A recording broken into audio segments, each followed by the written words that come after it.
mais uma reportagem da nossa série a busca do equilíbrio. É isso mesmo.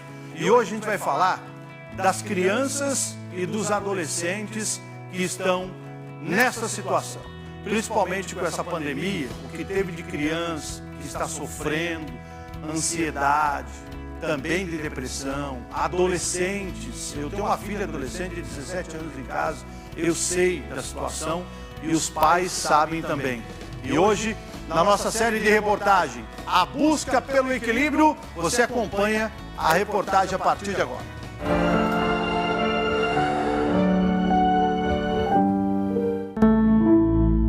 Tive muita ansiedade, até precisei tomar remédio. Era muita ansiedade, muita ansiedade. Eu queria fazer as coisas, mas eu não conseguia. Depois que a pandemia foi acabando, eu fiquei um pouco mais animado. Mas quando as aulas voltaram, aí me deu desespero, porque eu tinha que voltar e encontrar tudo de novo, sem saber se eles iam me entender, porque eu não estava preparado para voltar. Foi muito difícil ficar parado em casa 2 anos, trancado no aconchego da minha casa, e depois ter que voltar. Me deu até vontade de não voltar, mas estudar. Eu senti muito medo, medo de não conseguir aprender mais. Esses relatos são de crianças e adolescentes que tiveram a saúde mental afetada pela pandemia.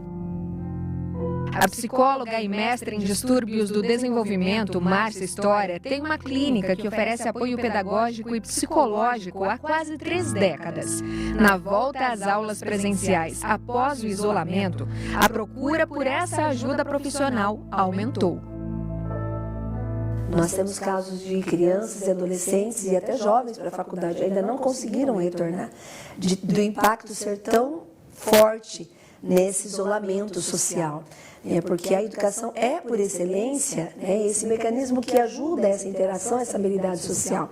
E ela precisa desse mediador, do professor ali presente, mediando situações, trazendo os seus conteúdos de uma forma muito dinâmica, nessa olho no olho, nesse contato físico, nessa questão de socialização. E isso se perdeu com a pandemia. Para a criança, a escola é mais do que um lugar para adquirir conhecimento acadêmico. É lá que ela desenvolve suas habilidades sociais.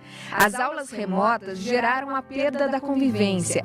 E, segundo os profissionais da área, a queda no aprendizado e no rendimento escolar ainda está sendo sentida. A criança que parou lá no período da pandemia, nós paramos em março, ela estava iniciando o 1º ano.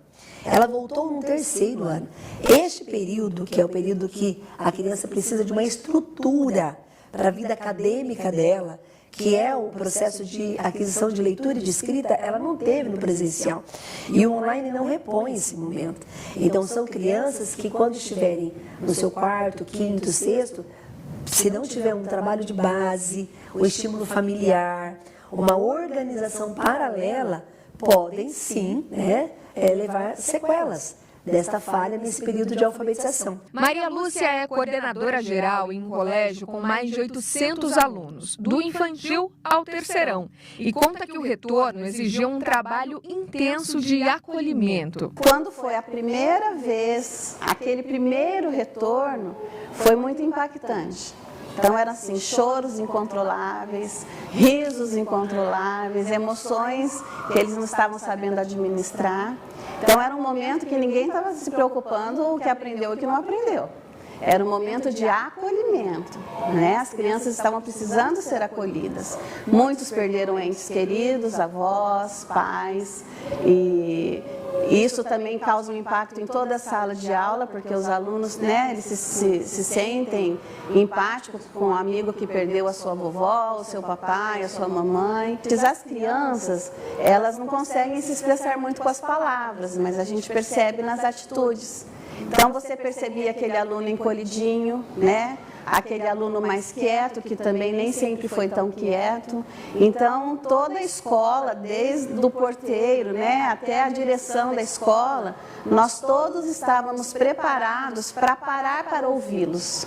Então, se alguém, uma zeladora, percebesse um aluno distante, um professor, né, o próprio porteiro às vezes nos sinalizava, olha, um aluno saiu chorando, um aluno entrou muito quieto hoje. Então, todos nós estávamos mobilizados para esse acolhimento. Entre os mais novos, os professores notaram regressões no comportamento. Cada criança se expressou de uma forma, crianças que nós trabalhamos desde o infantil 1. Que falou, parou de falar, já não usava fralda, voltou a usar, né? Então a gente sabe como... E tivemos essas crianças que nasceram na pandemia, chegando na escola também, né? No infantil 3, de 3 anos, né?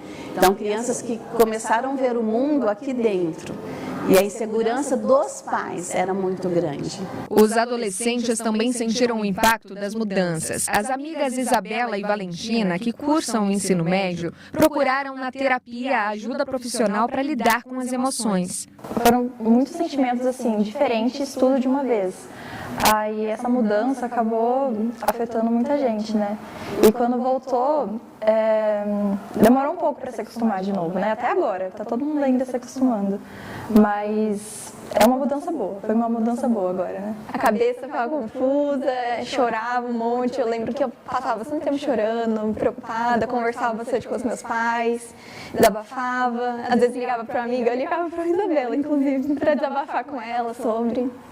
Além da rede de apoio da família e das amigas, Valentina acredita que procurar um especialista fez toda a diferença para conservar sua saúde mental. Precisa ir cuidar da saúde mental porque afeta tudo, afeta você nos estudos, nas suas relações sociais, na sua família, no seu dia a dia, no seu humor. Então, o principal é se cuidar da cabeça para estar bem o resto. O retorno às salas de aula no pós-pandemia e os reflexos de tudo que foi vivido ainda é um desafio para alguns alunos, escolas, famílias e psicólogos que acompanham esses alunos. Mas outros fatores, para além da pandemia, também influenciaram e ainda influenciam a saúde mental das crianças e adolescentes. Ela é a pessoa mais próxima do adulto, pela qual o pai, a mãe, o cuidador, o professor, o avô, a avó, despeja o que ele não dá conta. Então, eu estou em casa com meus filhos, é tudo novo para mim, estou trabalhando em casa, essas crianças estão estudando em casa, o pai está preocupado porque a renda familiar caiu. Quantos sofreram aí, tiveram que mudar o nível de vida, a qualidade de vida, reduzir para poder sobreviver à pandemia. Qual é o ser mais próximo de mim, sem defesa, pela qual eu posso despejar? A psicóloga e psicopedagoga Eliette Lara alerta que as crianças também podem sofrer com distúrbios emocionais e nem sempre conseguem expressar o que está acontecendo. A gente precisa entender, Brenda, que todo mundo vai capotar um dia. Não vai dar conta de lidar com essas dores. E a criança, muitas vezes, permita-me usar essa expressão, é o balde que eu devolvo que eu não dou conta.